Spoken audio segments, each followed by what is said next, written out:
We have storage containers now. The plan was when they take down. She came and got hers. You can put it in, I think we can put it in there, huh? I mean, I don't. But you can put it up for next year. Yeah, you can put it up next year. Yeah. It is 7:10. We are out of recess. Howdy, Lisenby, City Manager. Mayor, Council, thank you again for the opportunity to take some time tonight. This is a little more conversation than we typically have in a workshop, but this is important. And Ms. Jamie's probably not going to appreciate this comment, but I would say this is just as important as the budget because it impacts where and how we allocate resources moving forward. But budget is still incredibly important. Next objective that was identified was to improve the quality of life. In an attempt to succinctly capture that, we will take actions that create a desirable environment to live, work, and play. When I think quality of life, it's more than just parks and recreation. The quality of life, I think, speaks to the housing that is available as a place to live. It speaks to the jobs that are available as a place to work. And it speaks to the recreational opportunities that exist within a community. And so to that point, some of the steps that we've identified, again, you'll see a comprehensive plan update and key result number 1. A component of the comprehensive plan will be to update our parks master plan. And so that will evaluate what are the parks and recreation facilities that are available to our citizens now, and are those up to standards for communities our size? And then as this community grows, what is our strategy to expand the Parks and Recreation program for additional population? And so that will all come out of that chapter of the comprehensive plan. Any thoughts or questions on that? Result number 2, actively recruit for entertainment and related retail. We hear frequently that there's nothing to do in this town, but I would venture to say no matter where you live, the kids are going to say there's nothing to do in this town. But we do want to keep that in mind. And so key result number 2 for me specifically speaks to the relationship we have with the retail coach, which is the consultant that did the market analysis, and they are actively out promoting and recruiting for our community with retail establishments. They have within their portfolio relationships with entertainment venues, things to do. And so we're going to be working with them to specifically target and recruit and go after some entertainment venues, that type of retail, and the retail that supports things to do. So any questions or concerns or thoughts on that one? Result number 3, this is going to require some thought and attention. Research and evaluate options for a community, civic, or recreation center. This community does not have a viable community center that is a place for the community to come together and have meetings and events indoors. We have the university, and this community uses the university generally, but there are costs associated with those events, and those costs are escalating. And there's fewer options of what you can do in those university spaces, and sometimes parking is a challenge. And so it's our opinion that at some point this community needs a community center. And we don't know what that necessarily looks like and what all is included in that. Right now, our senior citizen recreation program exists because of the cooperation and generosity of one of our local church congregations, but we don't have a space of our own for senior recreation programs. When we do have an emergency and we need to provide shelter or housing for people, we have to reach out to community partners. We don't have a resource of our own that we can use in an emergency management situation. And so a step that communities take as their population grows I don't know that we would need what would traditionally be a civic center, but we could use definitely a community center or a recreation center or some kind of central multifunction meeting space. I don't think this is possible without a bond election, because you're probably looking at a minimum of $10 million to do it right. And so this is a bigger conversation than we can just throw some ideas together and let's go do it tomorrow. This is going to have some careful consideration, going to have some research. You're going to have to put some thought into what does the community need, how do we design it and build it in a way that this community can afford, and that would potentially pass a bond election. You put something in a bond election right now in this community, I'm guessing it's going to fail. And so this is not something that we do next year. This is a couple of years out, in my opinion, but we need to start thinking about it now. If you wait a couple of years to start this conversation, then you've got another couple of years to go, and you've looked up, and it's been 5 years and nothing has happened. And so, welcome your thoughts, questions, concerns. This would just go in there, I'm sorry. This would go with what we were talking about in developing meaningful events and things like that. So as we're developing that, we would need to know what kind of place that we would need. We could add to that. Yeah. Excuse me. Go ahead. This has come up before, about 20 years ago. Yeah. I was actually on the planning and zoning, Mm-hmm. and when we built these buildings, this was in the plans. It got cut out, Yeah. basically. It was already in the plans. The money was there and everything, and I guess some things changed. Yeah. Very important that we have it. I mean, my last time on council between 2007 and 2011, I brought it back 2 or 3 times when we talked about it. Yeah. What we could do to, you know, I even went and visited Allen when they did theirs. Mm-hmm. Something we should have did a long time ago. So this is a great idea for this community that I grew up in. We're past it. Yeah. We should have had it. Our current facilities aren't going to last much longer, I don't believe.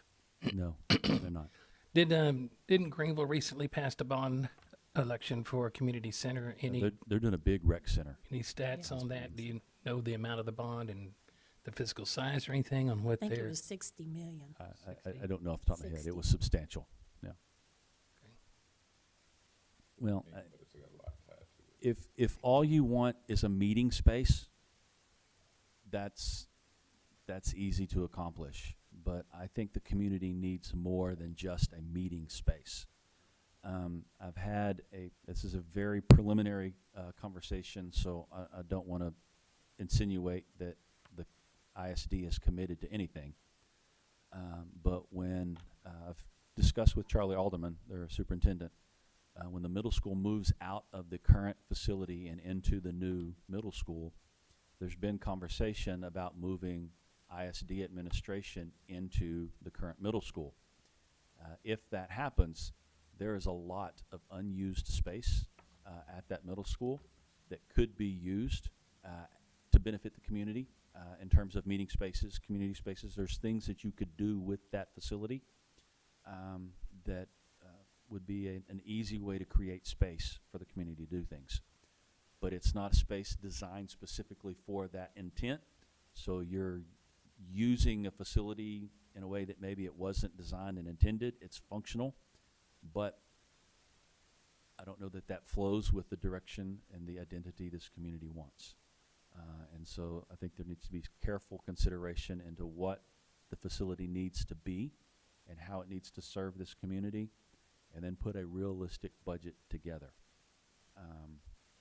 Could you build something for $2 million? Yes, and it would be small. It would be limited in its functionality. And so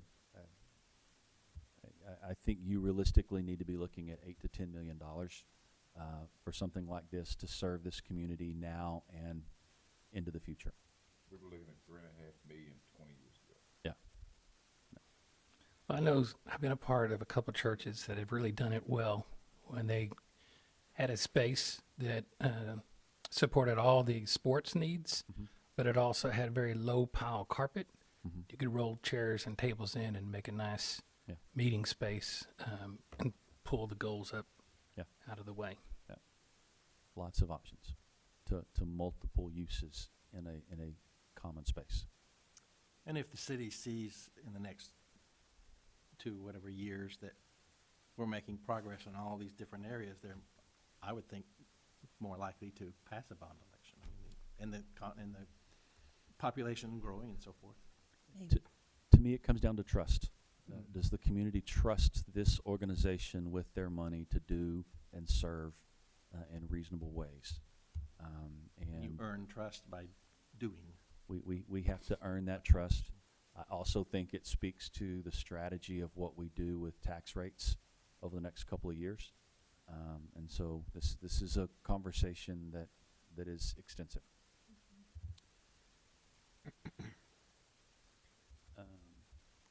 Key result number 4, get back into the federal home grant program. Again, I'm expanding quality of life to be more than just parks and recreation. Quality of life includes quality places to live.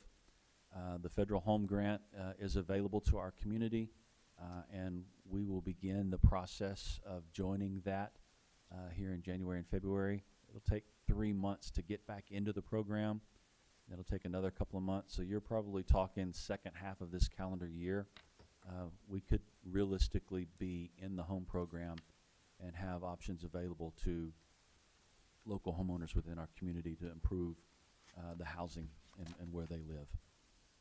Thoughts or questions on So when it says rebuild single-family homes, what does that literally mean? So if you are the owner of a single-family property, you can't be the renter. It's got to be owner-occupied. You can have a mortgage, but you own a property that is substandard or is becoming substandard.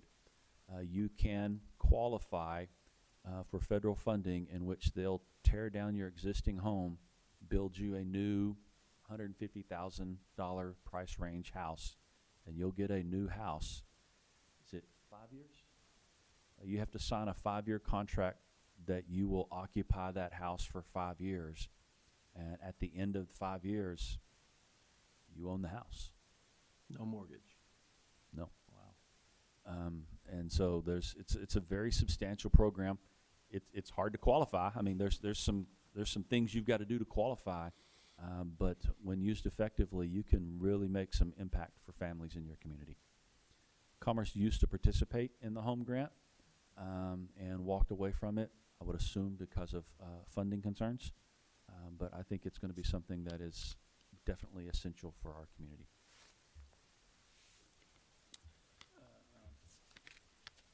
Result 5, continue to fund the Commerce Police Department for appropriate staffing and equipment to influence crime. I included this in quality of life because a safe community is a quality community. And if you're not careful, you start allocating resources to quality of life improvements and forget about your public safety. And now you've got an underfunded police force trying to influence crime in your community, and they have to be in the equation. And so I listed this as a way to keep our police department central to the conversation about quality of life. But I welcome your thoughts, because that's something of a stretch to quality of life, but makes sense in my mind. Or we could put it over into the community services Yeah. area, which Okay. I think would be a little better fit. But I understand completely what you're thinking about. I agree that the quality community is safe. And then number 6, work with Paris Junior College to identify workforce development and job skills programs. Bonnie, correct me, I think workforce development is specifically given to junior colleges in Texas, right? So it's not something that A&M Commerce would actively participate in because it's the jurisdiction of junior colleges. PJC already has job skills and workforce programs. Right now, if you want to participate in those programs, you have to go outside of Commerce, primarily to Greenville or Paris. to participate. Do they have Sulphur Springs? They have a campus. So I'm not necessarily saying we want a campus in Commerce, but there are employers in Commerce, and we speak with the industrial customers a lot, that they have specific workforce needs when they are experiencing a shortage of workers. PJC can work with you and develop a specific program to do training focused on the skill sets that your employers within the community need.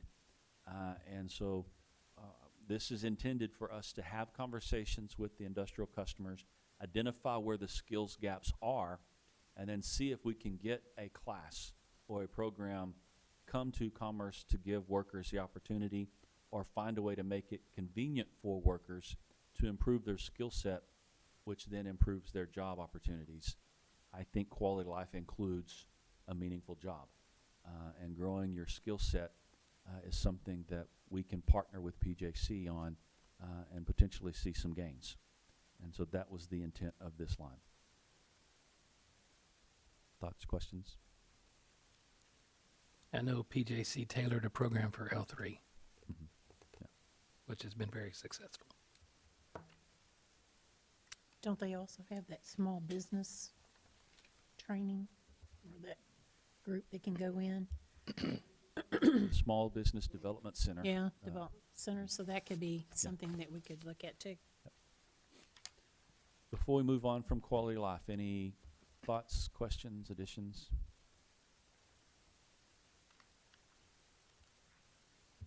All right. Last one. There's a light at the end of the tunnel. Improve the appearance of the city. We're looking to take actions that create a desirable first impression, create a scenic community environment, and attracts investment. This can tie to the long-term identity, but I think the appearance of the city is unique enough that it's something that we need to focus on. And so key result number one is focus on the effective use of code enforcement and building inspections. We have a lot of properties within this community that have recurring code violations or are not meeting building standards, and being intentional in how we apply those codes and building standards can be an effective way to improve the appearance of a community. That includes yards, right? It does. Mhm. Taylor Street looks better. For now, it does. Thoughts or questions on that one? We have a really strong code enforcement guy now, right? We have an incredibly strong code enforcement lady and an incredible building inspector guy. Oh, he's a building. He's a building inspector guy. Don't call him code enforcement. He might take it personal. Sorry. So that's okay. We're growing a very effective team in how we work. And some of the conversation we've had before is the way things have always been done aren't necessarily the way they're going to be done moving forward. And people are not going to always appreciate that. And so it will require some communication and education as to what the bar is now, what the new standards are going to be. As an example, focusing on the residential safety inspections, the RSIs for rental properties. Properties that used to pass won't pass anymore. And so we need to be able to communicate to the property managers what these new standards are and why, so that they at least have been warned, so that they've got an opportunity to start bringing their properties up. But we've seen some impact from RSIs already in identifying properties that are not serving our community well. Are there new code, and or are they just, we're now enforcing the codes we have? I'm not going to say that there's new codes. It's just we drew a line, and this is what we enforced up to, and everything above that line was, you really need to think about that, but we wouldn't fail you for it. Now we're going to fail you for it. Did you have a meeting or anything with some of the bigger Landlords. landlords?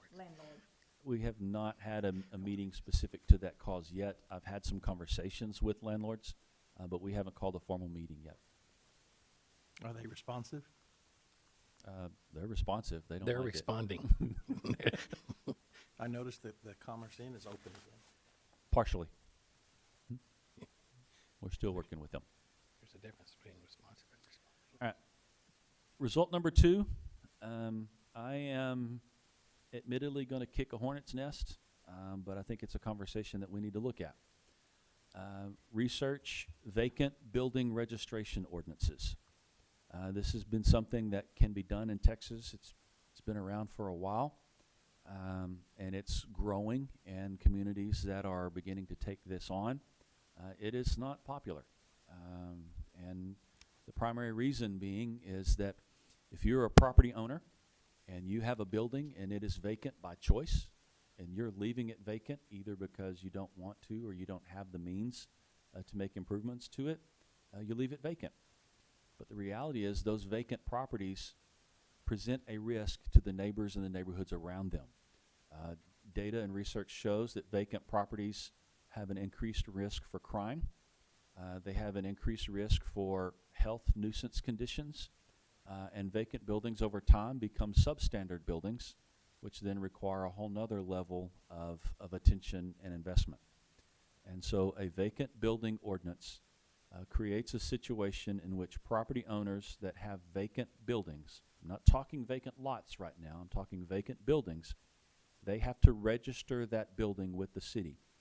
There is an annual registration fee. It's not a lot, but just enough to cover the paperwork process of inventorying all of these vacant buildings.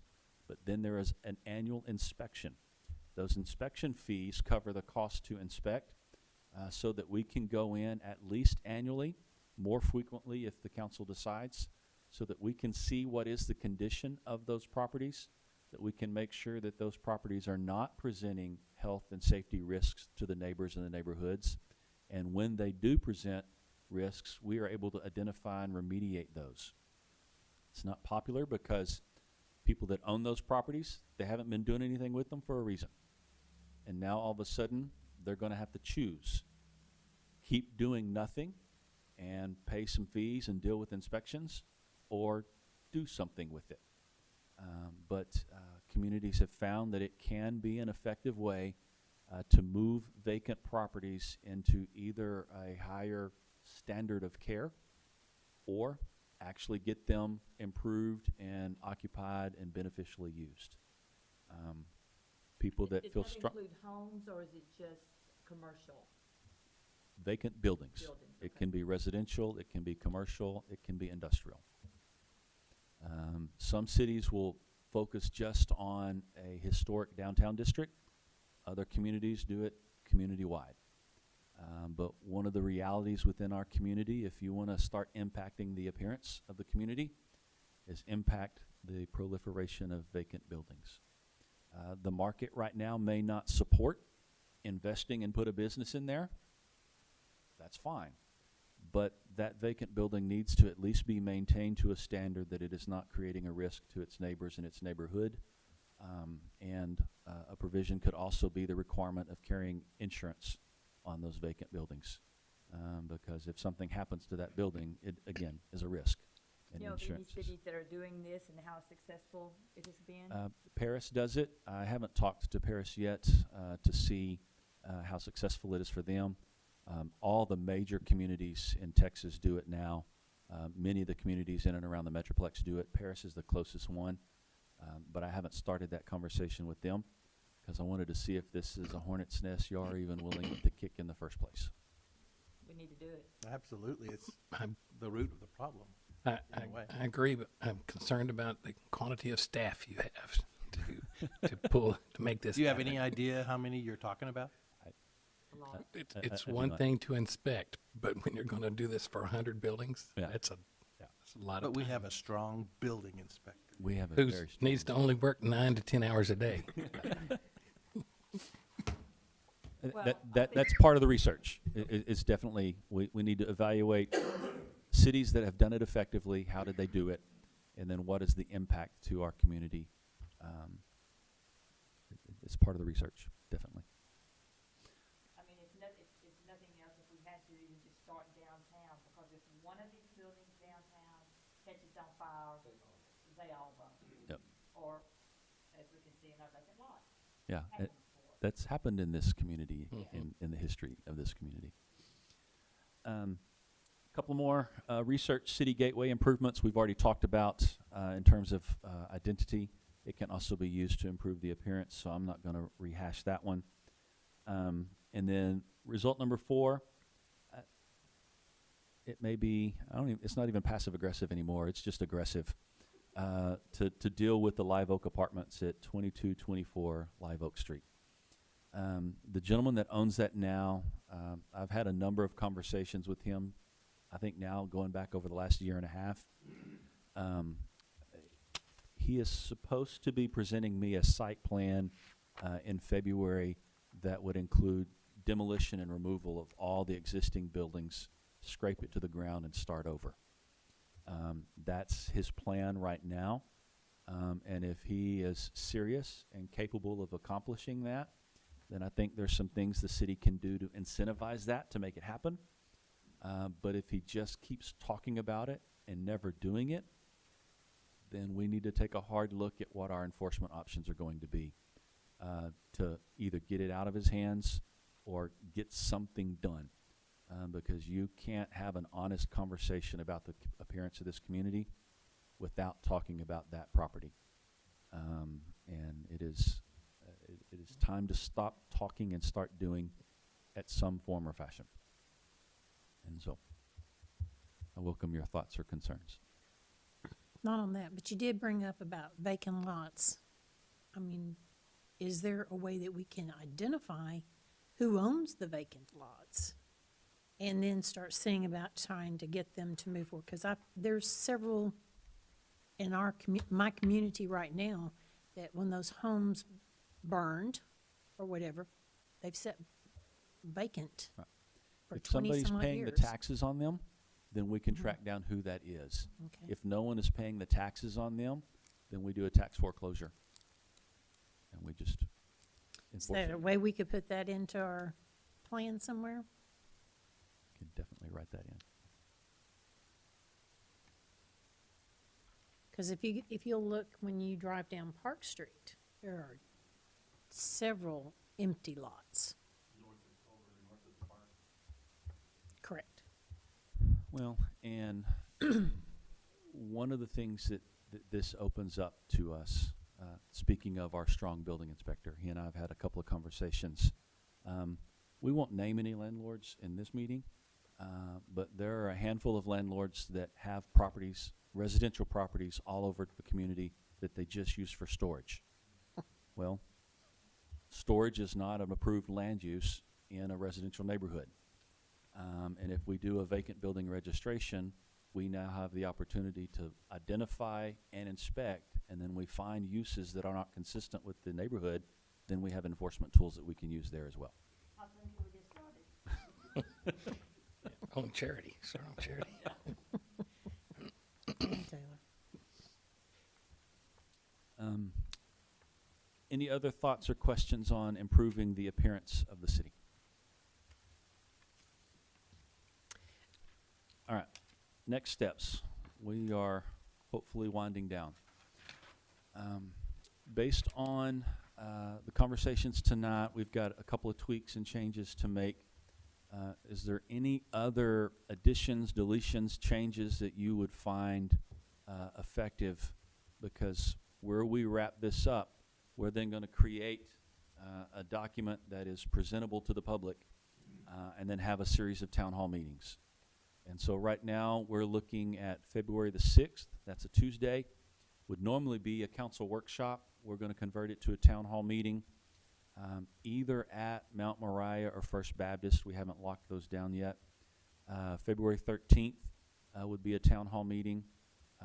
I am committed to finishing that meeting up before Valentine's Day because I want to remain alive longer. But that would either be at Mount Moriah or First Baptist. On February 20th is our regular city council meeting. If you want, Mayor, we could include a public comment section specific to the strategic plan, or we could just do a regular meeting. And then finally, on February 27th, we're going to look at having a business stakeholder meeting specifically for business owners and industrial customers within the community so that they have a voice into this. Then March 5th is our normal council workshop. What I would intend there is coming out of those town hall meetings, we can wrap up any meaningful feedback. If there's any adjustments to the plan coming out of that town hall meeting, we can talk that over in the workshop on the 5th. And then finally, the council would adopt the strategic plan on March the 19th. Does that schedule make sense, or do you have any concerns with that?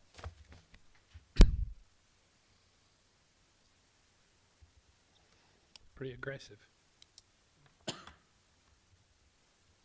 I think it is attainable. All right. He's gonna do it.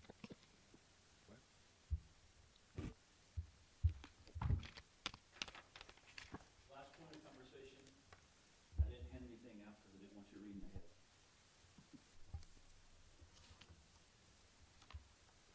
Is this for a grade? Do what? It's for a grade? No.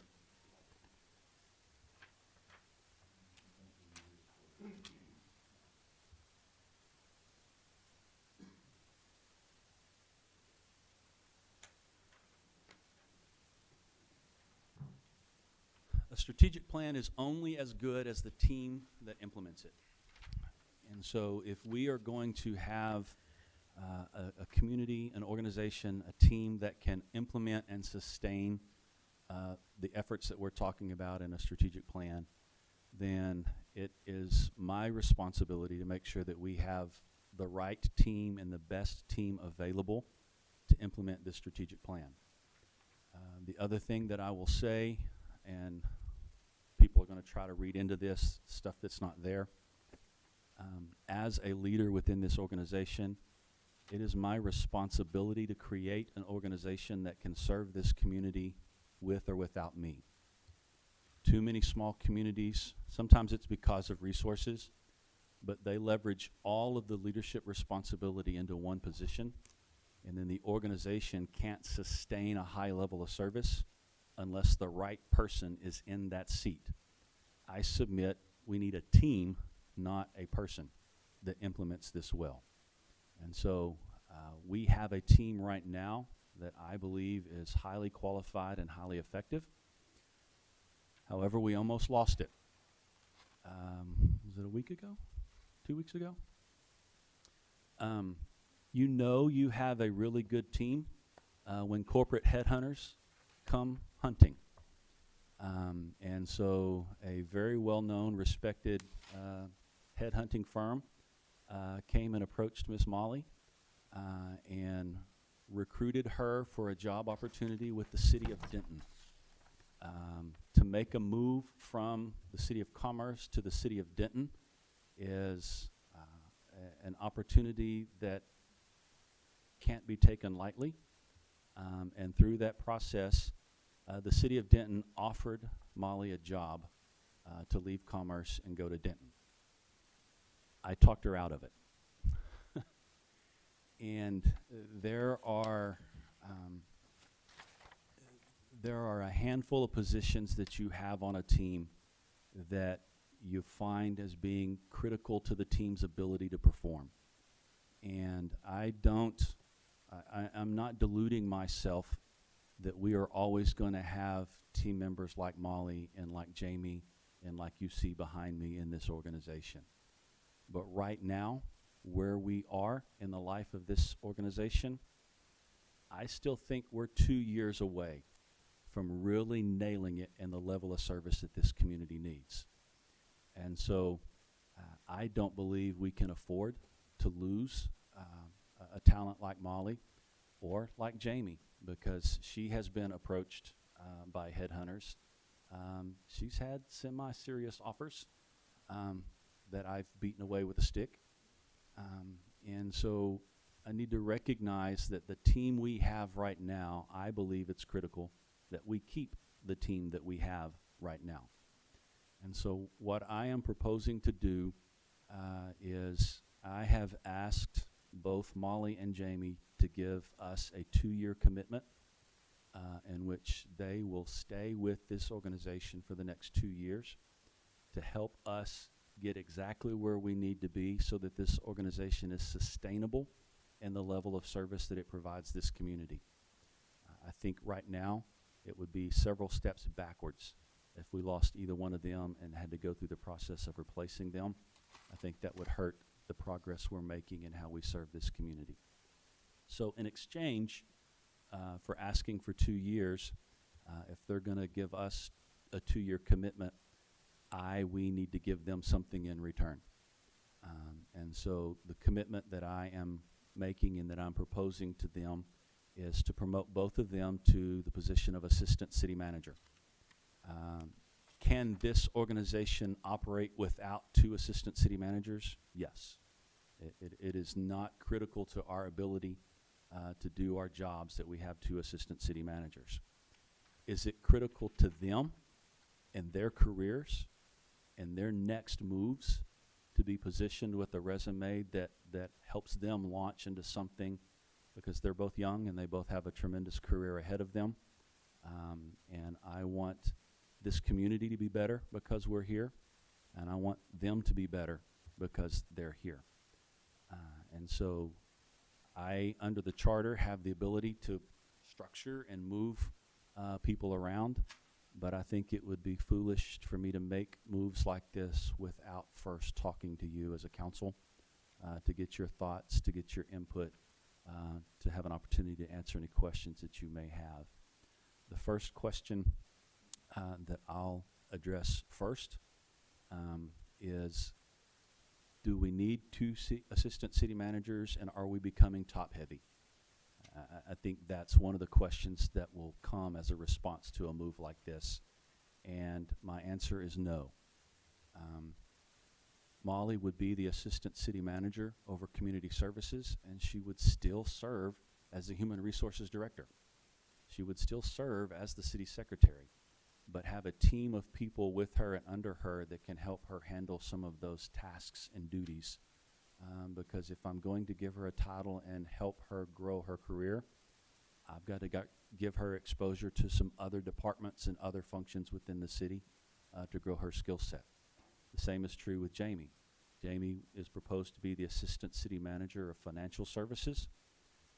That would come with some additional responsibilities, but she's still the finance director. I believe if we had an assistant city manager and a finance director, that's top-heavy. If we had an assistant city manager and a human resources director, I think that's top-heavy, and this organization isn't sized correctly for that. But I believe this is an opportunity to thread the needle, to take both of these ladies and the effort and the experience and the skill they bring this community, keep them here so that we can keep this organization moving where it needs to go, but also benefit them and give them a platform to launch an incredible career for both of these ladies. And so this move is budget neutral and does not include any impact to the budget. It would include an increase in compensation for Molly, but there's ways to pull that off that are budget neutral. If you have questions, we can talk offline about that. But initially, I want to see if you have thoughts, questions, concerns about a move like this. Did you try to negotiate longer than 2 years? I did not, but You tried that, please? okay, all right. I'm good with it. In my mind, it's very similar to what you did separating police and fire. We spent the evening talking about the future growth and how we're going to grow commerce.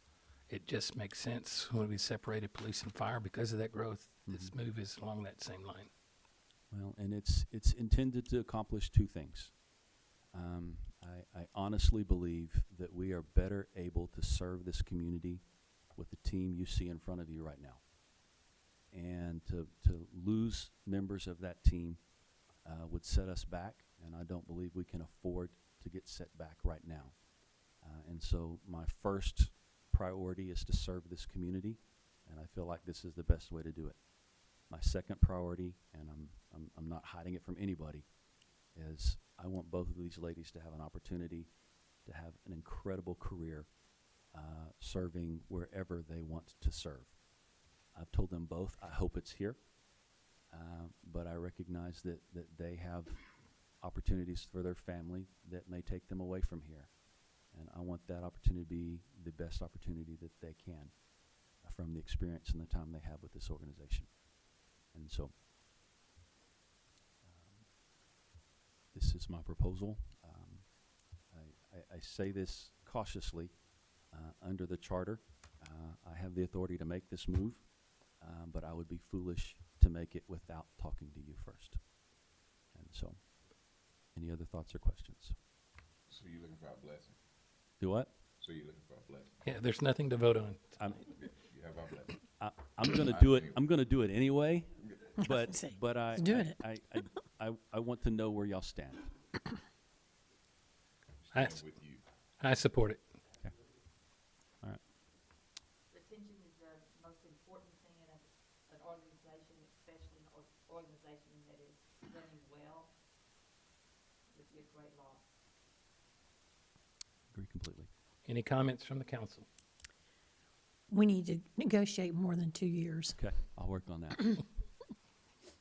All right, that being said, I believe, as Tony said, you have the council's blessing to move forward. Thank you. Are there any other action items that you have not handed out to us tonight? Nothing else to cover, Mayor. All right, there being no other action items, workshop is over at 7:51.